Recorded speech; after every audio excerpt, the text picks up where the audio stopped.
കടലിലെ വെള്ളം പെട്ടെന്ന് അപ്രത്യക്ഷമായപ്പോൾ തന്നെ അപകടം മനസ്സിലാക്കിയ ജാക്ക് തന്റെ അനിയനെയും എടുത്ത് അതിവേഗം ഓട്ടി. അപ്പോഴേക്കും മാനേജർ റെഡ് ബട്ടൺ അമർത്തി 100 മീറ്റർ ഉയരമുള്ള സുനാമി തിരമാല വരുന്നു എന്ന അലാറം മുഴങ്ങി. ഓടുന്നതിനിടയിൽ ജാക്ക് തന്റെ അനിയനെ ഒരു കടയുടെ ഉള്ളിലേക്ക് തള്ളിവിട്ടു. അടുത്ത നിമിഷം തന്നെ സുനാമി ആ സ്ഥലത്തെ മുഴുവൻ മുക്കി മുന്നോട്ടു പോയി. കടയിലേക്ക് ചാടാനൊരുങ്ങിയ ജാക്കിനെയും തിരമാല ഒഴുക്കിക്കൊണ്ടുപോയി.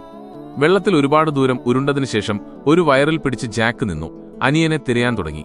കുറച്ചകലെയായി അനിയൻ ഒരു ടെലിഫോൺ പോസ്റ്റിൽ പിടിച്ചു നിൽക്കുന്നത് കണ്ടെങ്കിലും അവന്റെ അടുത്തേക്ക് പോകുമ്പോൾ ശക്തമായ ഒഴുക്ക് ജാക്കിനെ വീണ്ടും വലിച്ചുകൊണ്ടുപോയി. അനിയനും പിടിവിട്ടൊഴുകാൻ തുടങ്ങിയപ്പോൾ ജാക്ക് അവനെ വേഗം പിടികൂടി. അടുത്തായി വെള്ളത്തിൽ മുങ്ങാത്ത ഒരു ഫയർ ട്രക്ക് കണ്ട് അവർ അതിൽ കയറി. അപ്പോൾ അടുത്തായി ഒരു സ്ത്രീ സഹായത്തിനായി കരയുന്നത് കേട്ട് ജാക്ക് ഒരു കയർ കെട്ടി വെള്ളത്തിലേക്ക് ചാടി അവരെ രക്ഷിച്ചു.